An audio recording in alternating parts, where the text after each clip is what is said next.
Greetings, fellow Amblemites. Tiki here. And Blue Dragon 5. And welcome to the 6th season of Spielberg Month. Since Steven Spielberg doesn't do audio commentary on his own work, we thought we'd do it for him. After all he's done for us, it's the least we could do for him. Since we're getting near the end of Spielberg's vast catalog and want to keep the party going on as long as we can, this month features a duo of historical Spielberg epics and a couple tributes along the way. So let us board La Amistad and sail into a sea of history as gripping as Daniel Day-Lewis in Lincoln. Let's roll film on Spielberg and ride our bike to the green planet. It's time for another season of Spielberg Month. We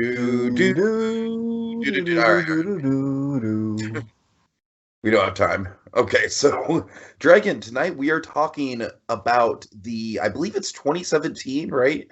Yeah. 2017 HBO original documentary entitled, oh, what do you know, Dragon? My God, this title's so creative, it's going to blow everyone's mind. It's called Spielberg. Yeah.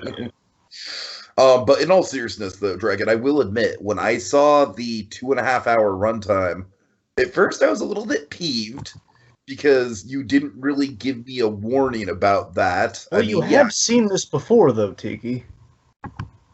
No, I haven't. You told me you did. I really don't remember seeing this. Yeah, 2017. Was it on my memoirs? Well, it was before we had memoirs. I really don't remember watching this one. All right. I'm sorry. This feels new to me, man. I feel like you told me about it, but I don't feel like I ever got around to it. Well, that figures. All right. Well, anyways, Dragon, you'll be happy to know that the 2-hour and 25-minute runtime was justified because, man, I really love a lot of the stuff that they did with this documentary as far as narrative goes. Dragon, I'm sure that you and I are in agreement that the Lawrence of Arabia bookends are great. Just like a genius way to kind of like Spielberg at the start of his career, Spielberg now, Oh, yeah. So we'll break that all down. Generally speaking, Dragon, I quite enjoyed this quite a lot. Honestly, there was a lot of stuff there that I was really that I really didn't know, and that was surprising, Dragon, because usually for me, going into a documentary like this, I'm usually like, all right, is it just gonna be kind of like a regurgitation of stuff that I already know? And no, surprisingly, I mean, yeah, some of that was there for sure, but surprisingly, Dragon, a lot of this got more personal than I was expecting. And I just want to point out the most mind-blowing fact in this documentary for me, Dragon. You want to know what it is? Sure. The fact that Spielberg's parents got back together. Yeah. I mean, they're on really good terms. I don't know if they necessarily get officially remarried or per se. I'm not sure about that. No, but still, just whatever it is, the fact that they're the fact that they can say that they still love each other and are in love with each other. It's Dragon. That was, oh my God, that was just like a narrative, like a happy ending to an iconic life, if you will. And the man is obviously still around. He's still making movies. We got West Side Story coming out, which I'm stoked for. But so Dragon, of course, you are much more familiar with this movie. Like, I don't know, Dragon, if I watch this, I have very vague memories of it because a lot of it just felt very fresh and new to me personally. So I don't know, but generally, what are your thoughts on it? Yeah, I love this documentary. I was blown away by it in 2017. It's proof that HBO documentaries still got it. They really do. It's just it's thorough. It's artfully woven. Honestly, it's going to sound self-indulgent, but it feels like a reward, for years of Spielberg months that we've done. Right. It feels like the ultimate reward of like, hey boys, you've been really kind of going through the man's catalog. Here's a little, I know you're big documentary fans. Here you go. It's kind of a personified version I of kind HBO. of agree with you because like we like we got the Empire of the Suns and the one thing in this that we haven't covered yet is Color Purple. I feel that was significant. Yes. But by all accounts, Dragon, I'm intrigued by Color Purple now, and we're definitely going to cover it next year. So again, this was an excellent tribute to the man, his work, and showing how the two feed into each other flawlessly. And also the shadow who made the documentary, Susan Lacey. She made this doc, so she did an excellent job. Okay, a lot of good entertainment documentaries are coming out. Lin-Manuel Miranda has a Rita Moreno documentary that looks really good. Of course, I already told you about the Anthony Bourdain documentary being done by the Won't You Be My Neighbor people. So, Dragon, I'm excited. This is a good time for I mean, obviously, this came a little earlier, but just generally speaking, it's like with Won't You Be My Neighbor, of course, and everything else. It's a great time for documentaries, and yet the Academy Award still gives documentary Oscars to stuff like My Octopus Teacher. But I digress. Waiting for the Sesame Street documentary to hit HBO, like it should have already, but I'm looking forward to it. The what now? Sesame Street documentary. Oh my gosh, man. Oh god. Which, again, I'm salivating for San Francisco to see that thing. For some reason, it just is. It's going to be on HBO Max anyway, and they own Sesame Street. Why not? Yeah. Anyways. Okay, Drake, so where do you want to start with this conversation? Well, let's start with the Lawrence of Arabia thing. So, the Lawrence of Arabia opening, I thought was the most entrancing moment and hook of the film. Mm-hmm. It's very much just to start the documentary with this story of Spielberg, before his success, just so dazzled by a film that basically he's so dazzled by a film as we are dazzled by his, and it kind of scared. I just love that it kind of scared the ambition out of him, but also reinvigorated it at the same time. He contemplated, like, I can't direct. It was so daunting. Yeah, it's a great opening hook, like you said, because it's like Spielberg full on admitting, like, the first time I saw Lawrence of Arabia, I thought, that's it. I wouldn't have quit. Yeah, I mean, David Lean made the perfect movie. Made the Citizen Kane. It's like a new Citizen Kane. I can't top that. And what am I thinking? And then he just became so enamored with it. He became so obsessed that he just kind of rewatched it, and he discovered the big thing that hit him was the themes of character. The little touches. Like the big knife moment, like the whole he's admiring himself, and of course later on he's all bloody and everything by the trauma he's endured. Now, I got a moment like this in my life with Ratatouille. Ratatouille was the Pixar movie where I started noticing the little things, like they kind of occurred to me, like the sound design and things like that. Like the scene for me, the Pixar scene, where it all kind of came together was when Linguini releases Remy, and he runs. And then he contemplates, like, wait a minute, I've left him, I've taken his low point and I've used it to my advantage, and then he comes back with that beautiful build and everything like that. It's like the little sound design, like the little rat footsteps as he's running away, and like then the character contemplate. Anyway, so that was the moment for me. That was kind of like the David Lean thing. Oddly enough, Dragon, my moment was very much Jurassic Park. Very on brand. Yes. The big theme that relates to the documentary is "Who are you?" which of course has a very full circle payoff with the other end of it later on, like "Who are you?" scene, make it all full circle. And Tiki, I just felt that was the perfect way to start a documentary about a filmmaker, like who he is, and the relationship of them. At its core, it's a relationship of a man and film, and that's what the opening is. It's perfect. Definitely. All right, so where would you like to go? Well, it's intriguing that first of all, I like, generally speaking, the film goes in a chronological order, but I like that we're not adhering to, like, okay, we're going to talk about Jaws, then we're going to talk about Close Encounters, then we're not strictly chronological. We're kind of we start with Jaws, but then we go backwards, and then we go right.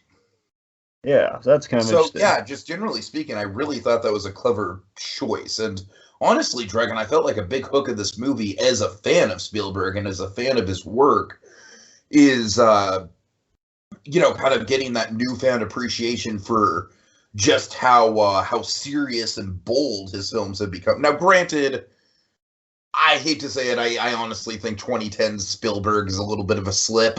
Bridge of Spies is fantastic, And but I really other than like that, there's no Spielberg movie in the 20. Can you think of a Spielberg movie in the 2010 besides Bridge of Spies that's wowed us? Okay, I'm on the spot now.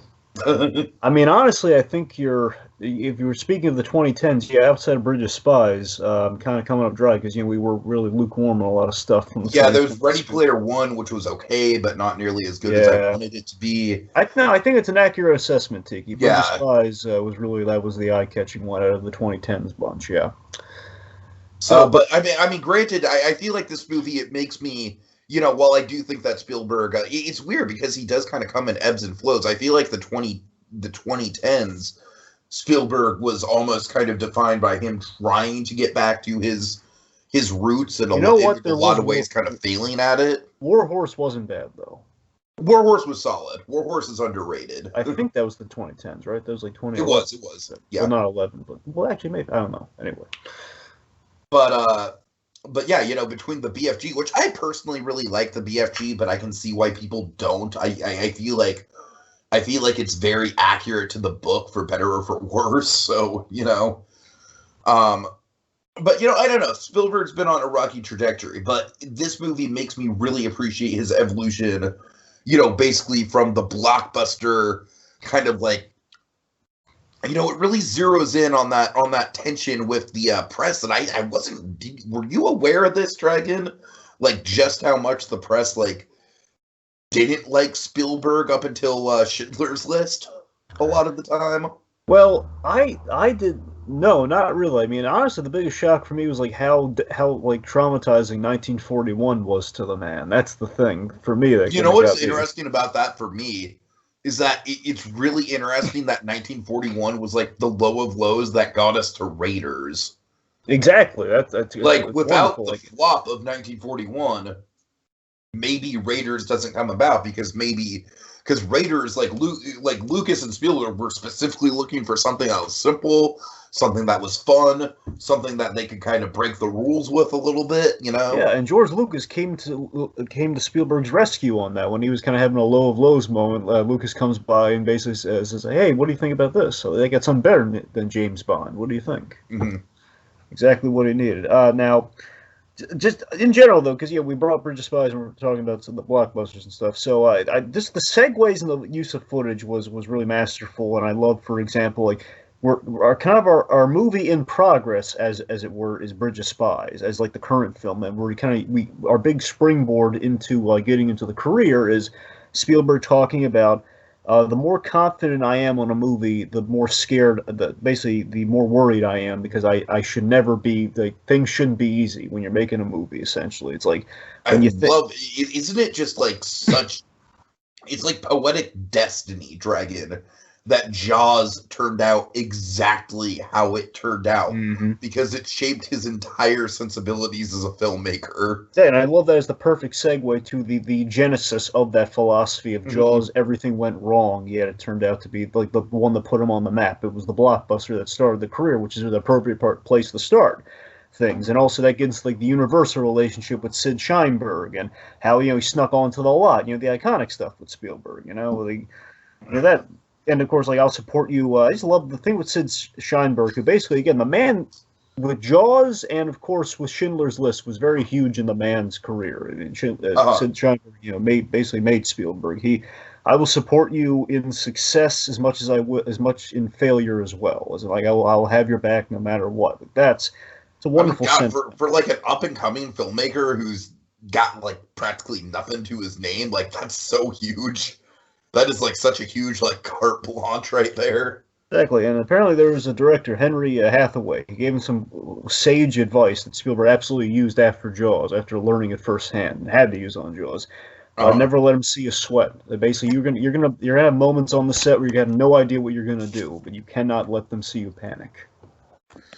I got to admit, Dragon, that was almost kind of like that kind of deflated my balloon a little bit because I was like, oh, I'd be bad at that.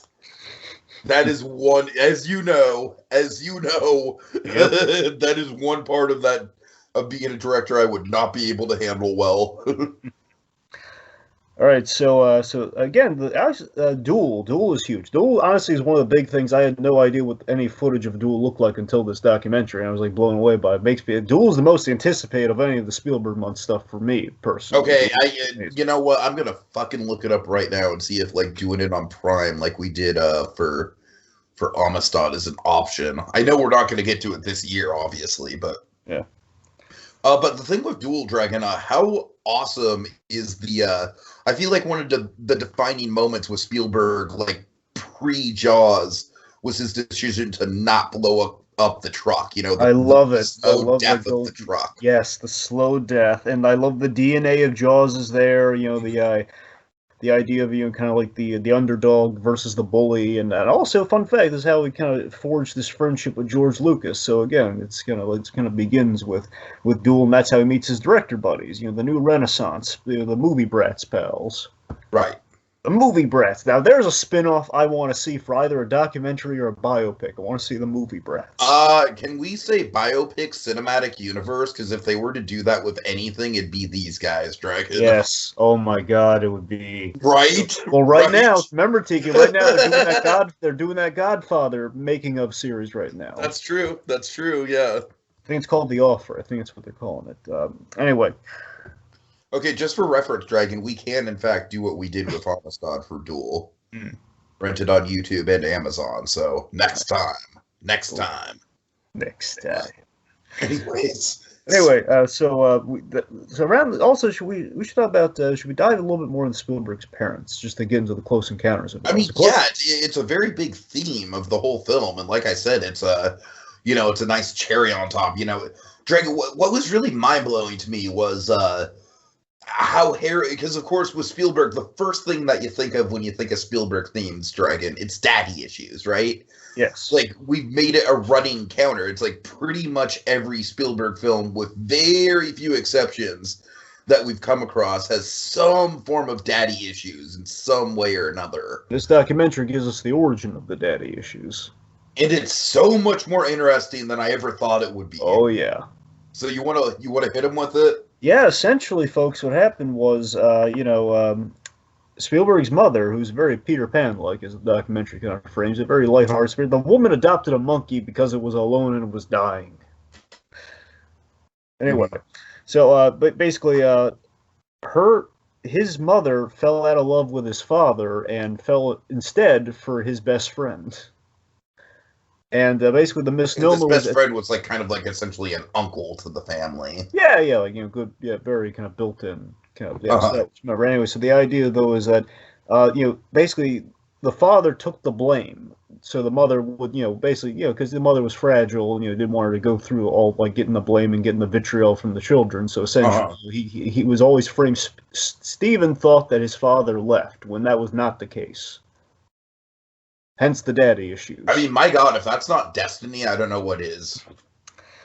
It's crazy. And again, a lot of this, obviously... It's such a fucking ridiculous domino. Yep. It's like a butterfly effect, man. It's like when you stop to think about it. And very compelling, though, that super compelling, yeah. Especially because Spielberg and his father, like, repaired their relationship, and now they're on better terms than ever. It's like... Dragon, honestly, like, I don't know if both his parents are still alive to this day, but the fact that they were alive and kicking and going strong in 2017, man, it's so fucking good to see, honestly. Well, let me tell you. So this is actually the last appearance of both of his parents alive and on film together, because I believe 2017 his mother passed, and then 2020 his father passed, so... Gotcha. But again, still, Dragon. It's a I mean, that's a long time to have your parents. I don't know. I felt so happy for Spielberg. Yeah, it's like 97. So yeah. So it's like not only did he have both his parents for a long time into his life, but he went through that whole arc of like repairing the relationship with them, and kind of through his films too, which is even more totally, like Saving Private Ryan being kind of a love letter to his dad in a way. I love Saving Private Ryan is kind of like the apology for all the daddy issues. And Close Encounters being kind of the birth of the daddy issues. One could say his father earned it. Yes. Oh my God, I'm sorry, that was super cheesy. With Close Encounters being the very, very personal kind of like formation of the daddy issues with. The thing that blew my mind with the Close Encounters thing was the crybaby thing. Yes, and yeah, I believe it's in the director's cut too. They cut out the theatrical. Yeah. Yeah. It's just kind of the painful moments manifesting themselves in film, and of course the running thing through all these films being separation and reunification. So that's kind of the main correlate. It really did not I've seen E.T. obviously a bunch of times. It's one of my favorite Spielberg movies. Not until I watched this documentary did I think that the divorce thing was anything more than just kind of exposition. Honestly. It didn't occur to me that the whole theme of the movie was about separation and moving forward. I don't know why, but yeah, and then of course with E.T., the whole thing about, I think we covered this on our commentary for E.T., but how they shot it in chronological order. Yeah, and they definitely cover that here too, where again, when you see the kids is completely, heartbroken over it. I felt so bad for little baby Drew Barrymore Dragon. Spielberg says, "I'm a monster. God, what have I done?" So bad. God, heart-wrenching. But it's also great to see him on set directing E.T. in that footage too, which is great. One thing with Close Encounters though too of course, is that Spielberg is he is. I would say Dragon. He's easily the best director ever when it comes to getting great performances out of kid actors. Absolutely. I mean, because again, he treats them like adults. He treats them like performers. Yeah, I love that with Close Encounters, it kind of boils down to again the whole music and kind of the computers aspect, which his father worked in computers, mathematics, and his mother, his mother was all about the music. So it was all that builds into the reunification, and maybe it's the divorcee's hope of perhaps the parents could communicate to get together and we can make it work again. Perhaps. Mm-hmm. That was nice. All right. Yeah, just generally speaking, with the whole movie, I love how many childhood stories have made it into just iconic Spielberg imagery. The tree from Poltergeist is a great example. Yeah. All right. So let's see. So we already talked about 1941. And we kind of the Icarus moment where we got a little cocky. I can do a I'm curious about 1941. I'm so curious about that movie. I've seen a few scenes from 1941. It's as cash-in as Spielberg gets. In places, the movie opens in the most cash-in way possible. Oh God. But yeah, I mean, look, I'm not saying it's cash-in it's. I mean, it's basically literally it's the biggest Jaws parody you could have. I mean, it's Spielberg pretty much just being yeah, that's right. I'm the new kid on the block. Yeah, I mean, it just feels gauche. Spielberg's gonna make the Jaws parody himself. That's a little gauche. Right. That's the part that makes it feel a little dirty. Oh man, that's anyway. So the point being, it's a failure that still bothers Spielberg, and importantly, so marked a reputation in Hollywood, because at this point, with 1941, Jaws, and I believe Close Encounters, with the big three, the three I want to say in chronological order there, they all ran over budget, and 1941, you're only as good as your last success. So that kind of was a big mark on Spielberg's record that Indy kind of dug him out of. I mean, wouldn't it be mind-blowing if Spielberg ended up one of those directors a Josh Trank or someone like that who has one or two good movies on his hands and then just burned his bridges with the studio early on. Oh God, that'd be horrible. Anyways. All right, so of course, very interestingly, Spielberg again being I'm worried that Mangold is going down that route. We'll see. I mean, Elwood's had a lot. There's more than two good ones. He's had no. But I'm just saying, I don't want him to burn his career like Josh Trank did. I'm hoping Indy 5 goes well. No, have you heard the controversy with him? Well, no, I've heard that Harrison Ford injured himself again, per tradition. No, he got into a huge Twitter war with some random troll about Indy 5. Oh no! Now it's all over the news. Focus. All right, sorry. Of course, Spielberg, in real life, Spielberg in life, he ended up getting divorced, but then he found Kate Capshaw, and Kate Capshaw, though, she I love how it's throughout most of Spielberg fandom, I feel like Kate Capshaw is almost I don't want to say a villain, but kind of like a wayward figure of like, oh man, she came in and she ruined Temple of Doom, you know? But Yeah, goddamn, if she's not like the most like the biggest beacon of hope for Spielberg in the story, you know, it gave me such a newfound appreciation for her just in his right? life. Yeah. I love that. And here's the thing that occurs to me on the rewatch is that, oh my God, Kate Capshaw, truly, that relationship, again, as they kind of signify in the movie, it brought out truth in him, which basically created the historical kind of movie shift for Spielberg, which was huge. Obviously, he had some indie dropped in there, but outside of that, it was all pretty much historical. You know, Yeah. for a point, it starts with The Color Purple, which is basically the less optimistic Spielberg in his 40s. You know, as he's kind of getting up there, and again, it's like, okay, well, it's you know, I'm going to adapt a book for the first time, you know, like a full on, well, not I know Jaws is an adaptation, but you know, I'm going to adapt kind of a historical piece, and then it kind of moves on to the biggies. The Color Purple's the warm up, kids. That's like, can I direct them? Can I direct someone that's not kind of like something I brought to the table necessarily? Oh. Then we get to him a big personal stake for him. So as a kid, very into Judaism, but as a teenager, kind of divorced himself from it because growing up as a Jewish kid back then was not easy. For some reason, there was an illogical, just kind of like just distaste for Jewish people, even like way past the era of the 40s. It was like a weird there was a lot of. I honestly, every time I hear about it, I never get like, why was there so much vitriol after everything they incurred? I never got it, but it's anyway. The point being, Spielberg, you know, he kind of divorced himself from his Judaism in his teens, and he was very embarrassed about that, especially after his wife converted to Judaism when they got married. Capshaw did. And that kind of brought Spielberg back to his roots and got him thinking, and Scheinberg brings him Schindler's List, which then leads to my favorite segment of the documentary. I love all the Schindler's List stuff. I thought it was great.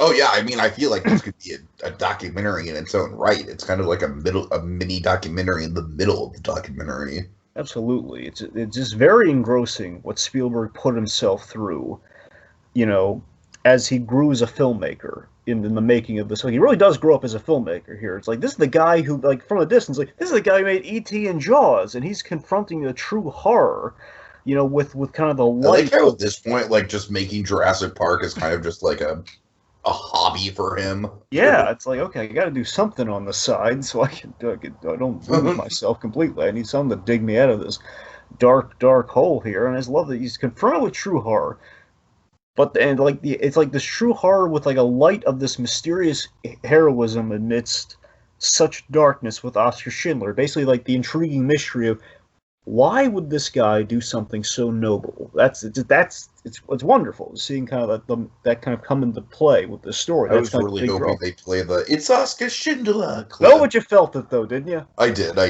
We all felt it, and they have everything else from that scene. All right.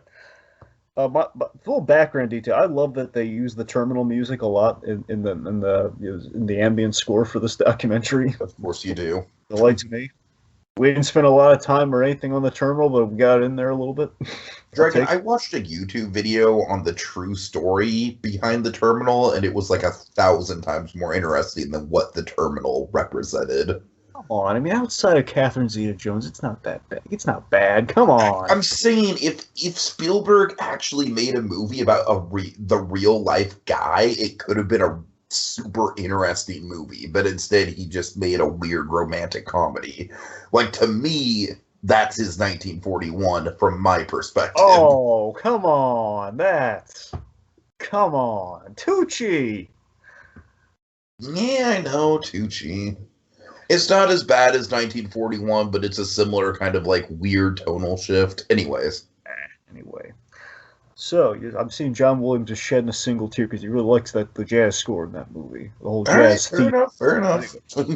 Okay, so we have some of the best montage work in this documentary with, we see during the era between Jurassic Park, where he's revolutionizing the industry, to Mary. He takes a break during that time. We kind of have this montage to signify what he does during that break, where he's producing like crazy. We got a little bit of Pinky in the Brain, the Animaniacs is kind of the whole Amblin. We got a memo.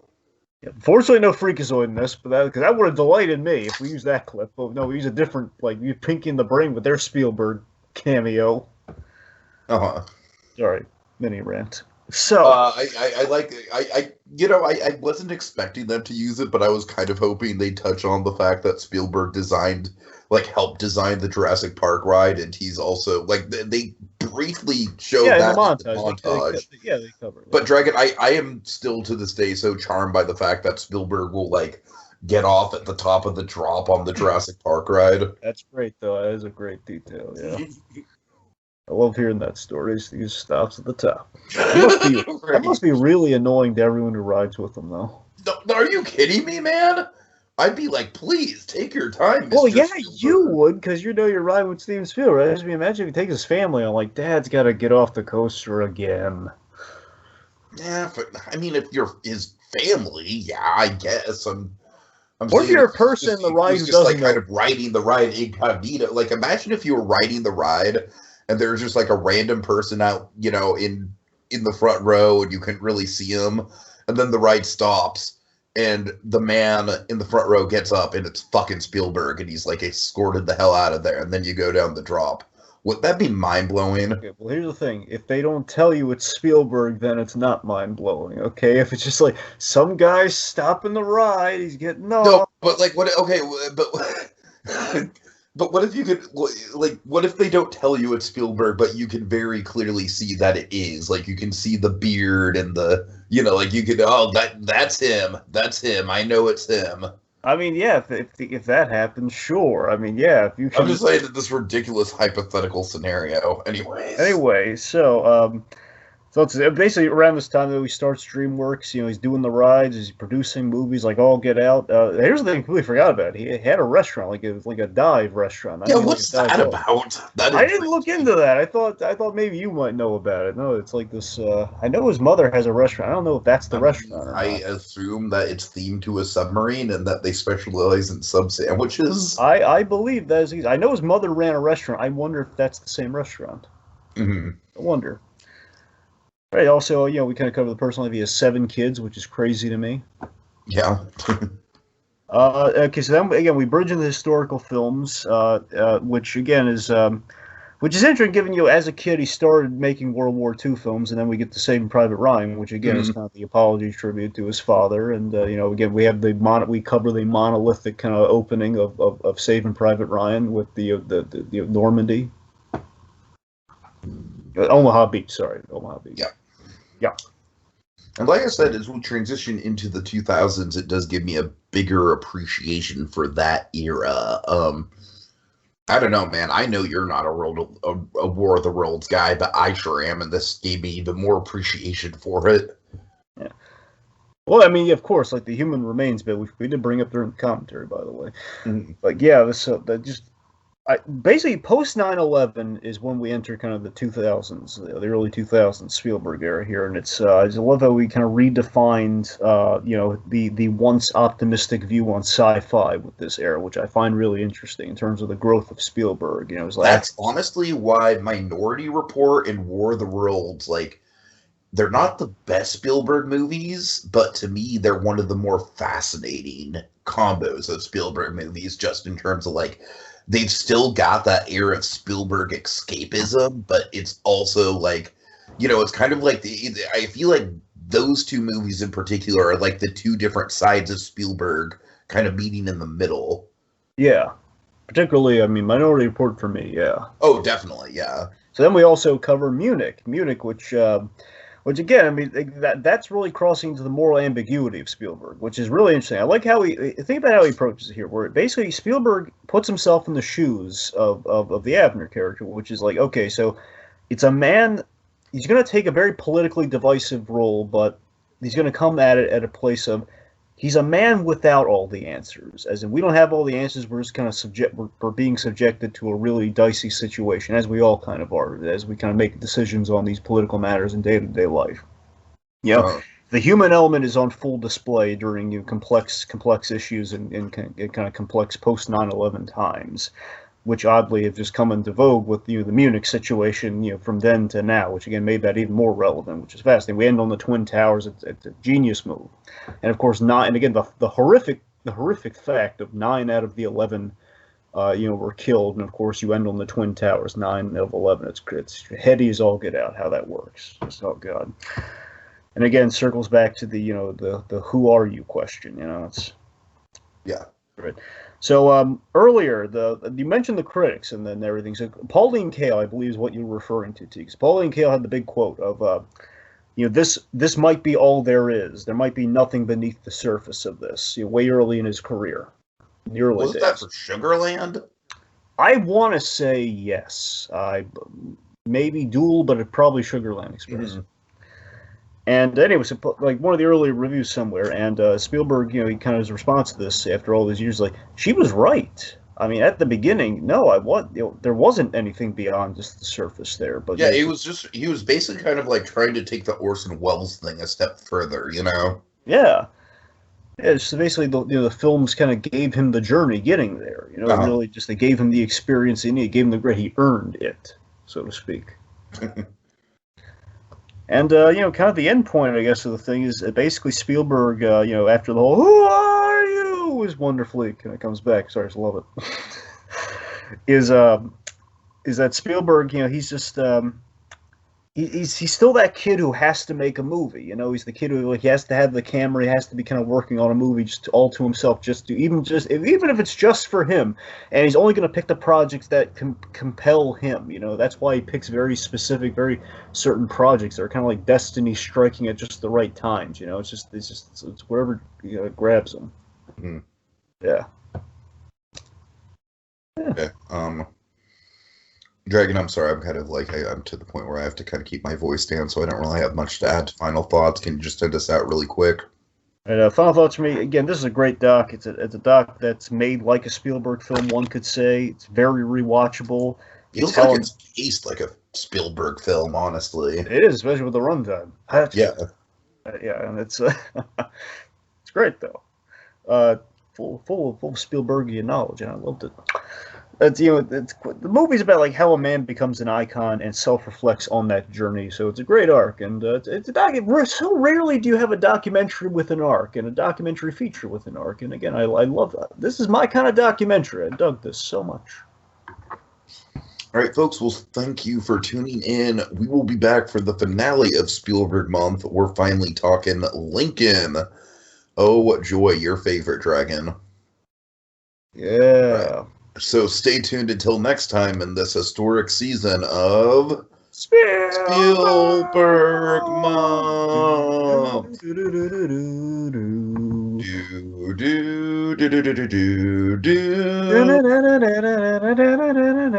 Do.